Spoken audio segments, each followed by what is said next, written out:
Քննարկում ենք հարց համար 34-ը զինծառայողների հիփոթեկային վարկավորման բնակարանային ապահովման պետական աջակցության ծրագիրը հաստատելու մասին հարցը զեկուցող պաշտպանության նախարար Սուրեն Պապիկյան։ Համեցեք, պարոն Պապիկյան։ Շնորհակալություն, մեծարգո վարչապետ, հարգելի գործընկերներ, ձեր քննարկմանը ներկայացված կառավարության որոշումների նախագծերով առաջարկում են ներդնել ծրագիր, որը կլինի քառափուլ եւ թույլ կտա մեզ թվով 2850 բնակ շահառուների, որոնք պաշտպանության նախարարության ենթակայության ներքո ծառայած կամ մեր շահառու հանդիսացող քաղաքացիներ են եւ ըստ էության 2000-ականներից սկսած նրանք հանդիսանում են շահառուներ եւ այսօր այս խնդիրը եւ նրանց համար բնակարանային ապահովման հարցը լուծելու համար մենք նախընտրեցինք այս ծրագրի ներդրումը, որպեսզի տասնամյակներ շարունակ ըստ էության սպասած քաղաքացիները վերջապես լուծեն իրենց բնակարանային հարցը։ Նախատեսվում է ծրագիրը իրականացնել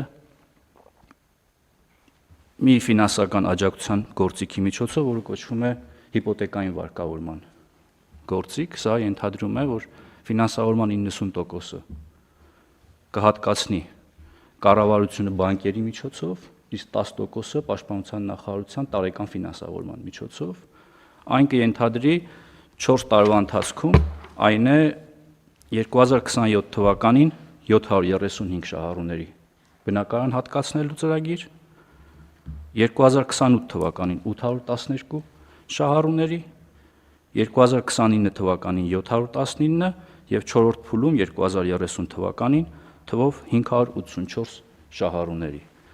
Սրանք մարդիկ են, որոնց հիմա ներկայացնեմ, որ կատեգորիաներին է վերաբերում,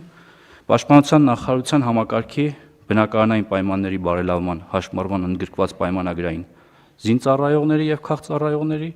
օրենքով սահմանված որոշակի հիմքերով զինվորական ծառայությունից արձակված նախկին զինծառայողների, զինվորական ծառայության հետ պատճառական կապով հաշմանդամություն ունեցող նախկին զինծառայողների եւ զոհված մահացած զինծառայողների ընտանիքի անդամներին։ Սա ըստ էության լրջագույն հարց է, պարոն վարչապետ, որը լուծելու է այս մարդկանց սոցիալական ամենակարևոր հարցը, բնակապահովման հարցը, եւ որ կարևորն է սրա մեջ կան անգամ 90-ականներից բնակ շահառու հանդիսացող մարդիկ։ Շնորհակալ եմ։ Շատ լավ, շնորհակալ եմ, պարոն Պապիկյան, մի քանի դիտարկում։ Առաջինը ճիշտ է, ծրագիրը ինքը դե յուրե եւ դե ֆակտո հիփոթեկային վարկ վերցնել եւ փակելու ծրագիր է, բայց վարկն էլ վերցնում եւ փակում է կառավարությունը, այսինքն մարդը շահառուն ստանում է տուն, ինչ որ մեխանիզմով ձեռքաբերում տուն, այսինքն մեխանիզմը հիփոթեկային է, բայց շահառուն ինքը ըստ էության չի առնչվում փող տալու process-ի հետ։ Խոսքա գնում 2850 այն շահառուների մասին, ովքեր 90-ականներից դեռ իրենք կառավարության առաջարկով եւ կարգավորումներով ընդգրկվել են բնակարանների հերթացուցակի մեջ, սա շատ կարեւոր է, այն մարդիկ, ովքեր ընդգրկված չեն հերթացուցակի մեջ եւ հերթացուցակի մեջ ընդգրկվելով արձանագրվել է պետության պարտավորությունը այդ մարդկանց նկատմամբ։ Մենք կատարում ենք պետության ստանձնած պարտավորությունը։ Իհարկե, այս ընթացքում մենք այլ ձևերով, ես հիշում եմ 2019 թվականի անվտանգության խորհրդի նիստում ես հանձնարարական տվեցի, հետո ինչ հանգամանքներում հետո իմացա, որ այդ հանձնարարականի էությունը էականորեն փոխվել է եւ բայց մենք էլի եղել են շահառուների խմբերը, որ նախկինում հատկացրել ենք բնակարան, այսինքն խոսքը գնում է այն մեր զինծառայողների եւ զինծառայության հետ կապված սոցիալական որոշակի խմբերի ներկայացուցիչների մասին, ովքեր պաշտպանության նախարարության բնակարանի հերթացուցակում ընդգրկված են։ Այսինքն այդ հերթացուցակը ընդ որում նախկինում մենք մի X պահի փակվել է արդեն, հիմա այլ համակարգ է գործում, էլի հիփոթեկային ծրագրի համակարգ է գործում, որի վերաբերյալ մենք արդեն մի քանի որոշումներ կայացրել ենք եւ արդեն մի քանի 100 մարդ, թե 1000-ից ավել մարդ արդեն ձեռք 1000-ից ավելի մարդիկ, պարոն Վարչապետ։ 1000-ից ավելի մարդիկ արդեն ձեռք են բերել այդ բնակարան, դա ուրիշ ծրագիր է, խոսքը այդ մյուս ծրագրով այս պահին ծառայության մեջ գտնվող զինվորականների մասին է։ Հիմա մենք խոսում ենք, կոպիտ ասած, մենք այս նախկին պարտքն ենք վերադարձնելու 4 տարվա ընթացքում եւ 4 փուլերով։ Այստեղ հաջորդ հարցը, որ ծագում է, հետեւյալն է, պարոն Պապիկյան։ Մենք ինչ սկզբունքով ենք որոշելու, որ առաջին տարում այ աննազգանուններ այս մարդիկ են ստանում, երկրորդ տարում այս, երրորդում այս, չորրորդում այս։ Այդտեղ սկզբունք կա, թե դեռ նոր պիտի որոշի։ Պարոն Վարչապետ, այս պահին գոյություն ունի սկզբունք, այսինքն այդ մարդիկ հերթացուցակում ըստ տարիների ընդգրկված են եւ նրանց հերթականությունը նաեւ։ Այսինքն իրանց հերթի համարով է։ Այո։ Այսինքն առաջինը ստանում առաջինը, երկրորդը, երրորդը, երրորդը։ Տվյալ պահին հերթացուցակը ինչ տեսքով կա, այդ տեսքով մենք բաշխումը իրականացնելու ենք։ Հիմա հետեւաբար այս տրամաբանությամբ սա նշանակում է, որ 2027 թվականին այս ծրագրից օգտվելու են եւ բնակարան ձեռք են բերելու առաջինից 735 հերթական համարով շահառուները, երկրորդ տարում 735-ից պլյուս 812 արդեն հերթական համարներով ու տենց մինչև վերջ։ Այսինքն մարդը այսօր արդեն այս որոշումից հետո ինքը կիմանա երբ է իր հերթը գալու, որովհետև ինքը արդեն գիտի իր հերթական համարը ցուցակի մեջ եւ ըստ համարի տենց համարը ծրագիրը գնալու է առաջ։ Վարչապետ, հետեւյալ խնդիրն է, նախկինում եթե մենք գնայինք հին process-ով, այսինքն ամեն տարի պետական հատկացված միջոցներով որոշակի թվով շահառուների խնդիր լուծեինք բնակարանի գնման վկայականների միջոցով, դա շատ երկար կտևեր եւ տևում է, եւ դա այդ եմ ասում, մենք դա նախկինում արել ենք, որովհետեւ հիմա բայց էլի պետական բյուջեն է հատկացնում այդ այսինքն էլի պետությունն է անում, այլ մեխանիզմով ենք աշխատում, որը Հայաստանի Հանրապետության հիմա բոլոր քաղաքացիները այդ համակարգով են աշխատում, այն տարբերությամբ, որ քանի որ նշված շահառուների նկատմամբ պետություն ունի պարտավորություն, այդ նույն ինչ որ քաղաքացին սովորաբար անում է կառավարությունը ընդհանուր առմամբ եւ կարծում եմ սա նորմալ է։ Եվ մենք այս թեման ֆունդամենտալ փակում ենք, ավարտում ենք այս թեման։ Այստեղ մի կարևոր նրբություն կա, 10 տարի բնակարանը վաճառքի ենթակա չի լինի։ Այո, դա էլ է կարևոր։ Սա կարևոր է նաև այն առումով, որ նախկինում ունեցել ենք դեպքեր, երբ մարդիկ այդ բնակարանի գնման վկայականը օգտագործել են, այնուհետև վաճառել ու ընտանիքը մնացել է առանց տանիքի։ Այո, այս շատ կարևոր նրբություն է, որովհետև նաև սոցիալական որոշակի կայունություն պետքա բերի ընտանիքներին, որ այո իրանք բնակարան ունեն, ապրում են, բայց չեն կարող այդ բնակարանը 10 առաջիկա 10 տարում օտարել, ընդ որում բնականը իրանք են ընտրելու իրանց, բայց ինչ գներով, ինչ ստանդարտներով։ Պարոն Վարչապետ, ստանդարտները հաշվարկված են ներկայումս Երևան քաղաքում եւ հանրապետության տարբեր մարզերում, որտեղ նրանք գրանցված են շուկայական արժեքով։ Այսինքն միջինացված շուկայական արժեք կա։ Այսինքն մենք հիմա կարող ենք ասել, որ քաղաքացին կարող է ձեռք բերել այն բնակավայրում, որտեղ ինքը հաշվառված է, այլ կերպ մենք չենք էլ կարող ֆինանսավորել, պարոն Վարչապետ, որովհետեւ ֆինանսավորումը տեղի է ունենում ըստ հաշվառման վայրի, այսինքն չի կարող դիցուկ Սյունիքի մարզի Սիսիան քաղաքի բնակիչը Երևան քաղաքի գներով ստանալ բնակարան։ Հասկանալի։ Հաշվառումը այլևս փոփոխության ենթակա չի, հաշվառումը կատարված պահից է հաշվարկվում նաև շահառուի այդպես հաշվառված եղել են։ Այո։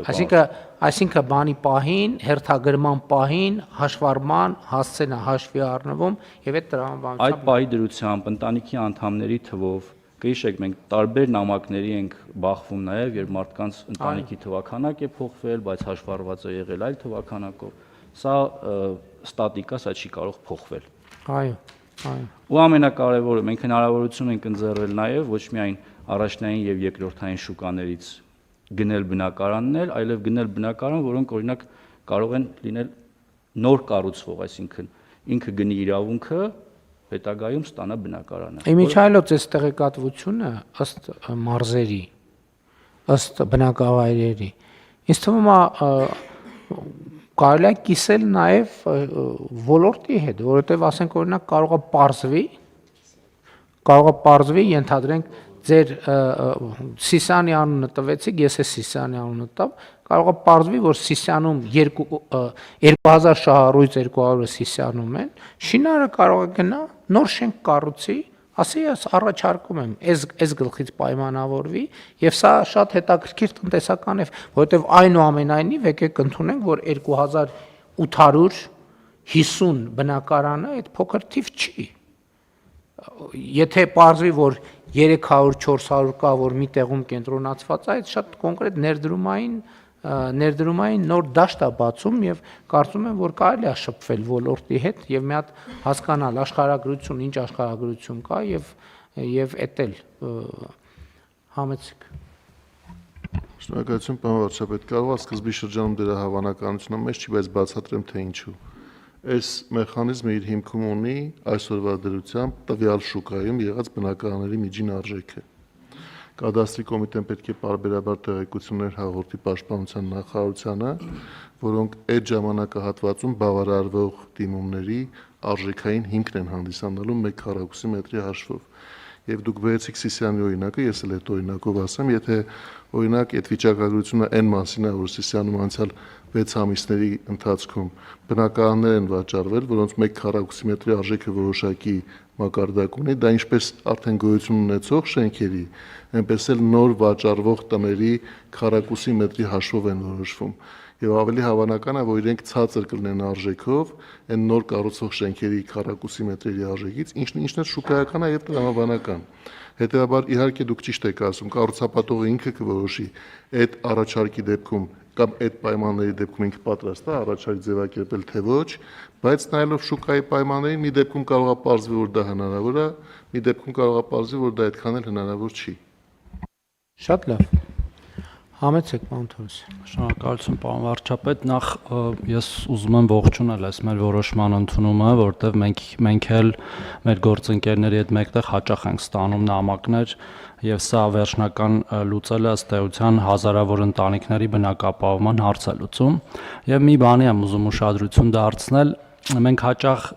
տարբեր ոլորտների որոշումներ ընդունելիս չենք ֆիքսում, որ երբ որ նրանք գումարենք այդ որոշումների թվերը, օրինակ մեր ծրագրերով բնակապահովման թվերը, այս ծրագրով, պարոն Պապիկյանի նշած մյուս ծրագրերով, դրանք հազարավոր տներ են, պարոն վարչապետ։ Մեր 16 միլիոնների ծրագիրը, Ղարաբաղից տեղահանված անձանց ծրագիրը, այս ծրագիրը, նախկին ծրագրերը, որոնք որ իրականացվել են, սոցիալական բնակարանշինության ծրագիրը, ես հիմա մտքում հաշվում եմ, մինչև 10,000-ի կարող է մոտենալ մոտակա տարիներին։ Եվ սա ինչի եմ ուզում հատուկ ասել, որտեղ հաճախ հնչում է, որ մենք բնակապահովմանը պատշաճ ուշադրություն չենք դարձնում, իրականությունը լրիվ հակառակն է, եւ սա չհաշված հիպոթեկայի եկամտային հարկով վերադարձվող բնակարանային թվերը, որոնք տասնյակ հազարների են հասնում, եւ մենք սա տեսնում ենք նաեւ մեր առօրյա կյանքում գնալով մեր համայնքներ, քաղաքներում, գյուղերում եւ ամենուր։ Ըստ էության վերջի 8 տարիներին համայնապատկերը այսպիսի ծրագրերով փոխվել է եւ նաեւ մենք ինչ ենք նկատում, դուք լավ օրինակ բերեցիք նոր կառուցվող շենքերի, նաեւ Ղարաբաղից տեղահանված անձանց ծրագրի շրջանակներում մենք ունենք համայնքներ հիմա, որտեղ պարզապես երկրորդային շուկայում տուն չկա, այսինքն քաղաքացիները ուզում են գնան առնեն արդեն կառուցված նախկինում կառուցված շենքում բնակարան եւ պարզապես չեն գտնում եւ սա դրթելու է, որպեսզի նոր շենքեր կառուցվեն եւ Երևանամերձ համայնքներում եւ այլ համայնքներում ըստ էության կրկին բնակ ֆոնդի թարմացում ապահովելով։ Այս է ուզում որ արձանագրենք, որը հաճախ էլի ոնց որ բաց ենք թողում երբեմն։ Շնորհակալություն։ Համեցեք, պարոն Թովմաս։ Շնորհակալություն մեծարգո պարոն վարչապետ, հարգելի գործընկերներ, քանի որ նշվեց, որ 10 տարվա արգելք է նախատեսում այդ գույքի օտարման, ապա կխնդրեմ, եթե նախագծի մեջ չկա դրույթ, ապա ավելացնենք նաև, որ այդ արգելքը գրանցման ենթակա է, որպեսզի հետագայում մենք կարողանանք հսկողություն սահմանել նաև այդ մասով։ Շատ լավ, հարգելի գործընկերներ, պարոն Պապիկյան, մենք նաև նախկինում ունեցել ենք թեմաներ, մասնավորապես նախորդ օրը Դիլիջանում էինք եւ մարդիկ դիմել էին, հետո մենք քննարկել ենք եւ քաղաքական մակարդակում որոշում ենք կայացրել, որ այդ հարցը լուծում ենք եւ ես հիշում եմ կառավարության նիստերի նախապատրաստական թղթերից մեկում ես այդ հարցը տեսել եմ, բայց մի հատ խնդրում եմ ճշտեք, ես հիշում եմ, որ օրակարգում ընդգրկված եւ ընդունել ենք որոշումը, բայց այն օրը քաղաքացիները ասեցի ես իրանց իհարկե, բայց իրանք որ տենց մի ձևի կասկածով վերաբերվեցին, ես էլ մտածեցի, ասի կարողա շրջանառվել է, բայց դեռ նիստ չի մտել, չի ընդունվել։ Պարոն Հարությունյան, մի հատ այս հարցը խնդրում եմ ճշտեք, ինձ հատուկ ասեք էլի։ Համեցեք։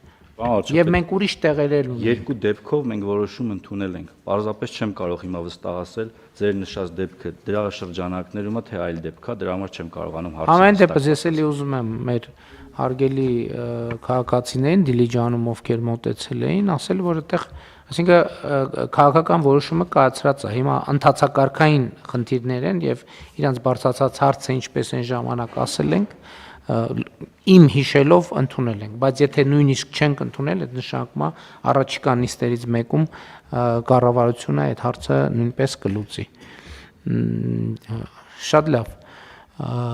Եթե այլ դիտարկումներ չկան, հարցը դրվում է քվեարկության, ովքեր են դեմ որոշման ընդունմանը, դեմ չկա, որոշումն ընդունված է, պարոն Պապիկյան, կարևոր է, որ մենք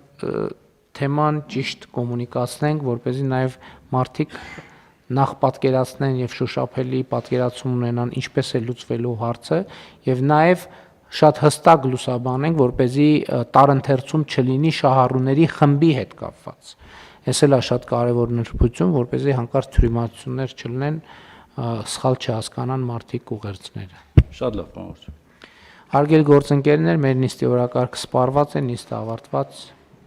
Ինչ Դիլիջանն է։ Այսօր ընդունեցինք։ Կենով ընդունում դրա համար որտեղ գույքը տվել են գույքի կոմիտեին այդպես տվել է։ Նիստի օրակարգը սպառված է, բայց նիստը մի րոպե հələ չի ավարտված։ Հեսա Դիլիջանի որոշումը փաստորեն նոր ընդունեցինք։ Հա? Հա, հասկացանք։ Պատկասացին մանկապարտեզի մոտ մտածված մարդկան, հա, դա մեզնում ան։ Այսօր անցավ, հա։ Հա ուրեմն որ շրջանառվել է, ես այդ եմ տեսել, ինձ թվացել է թե նախորդ նիստում։ Սիրելի դիլիջանցիներ, հենց նոր քիչ առաջ ինչպես ոնց էր կոչվում այդ թաղամասը մանկապարտեզի մոտի, որ նախորդ այս շաբաթ գնացել ենք։ Քիչ առաջ ընդունվեց։ Ես մի քիչ շտապել էի։ Հավանիչ տեսանյութը եւ բաժանորդագրվիչ նորությունները բաց չթողնելու համար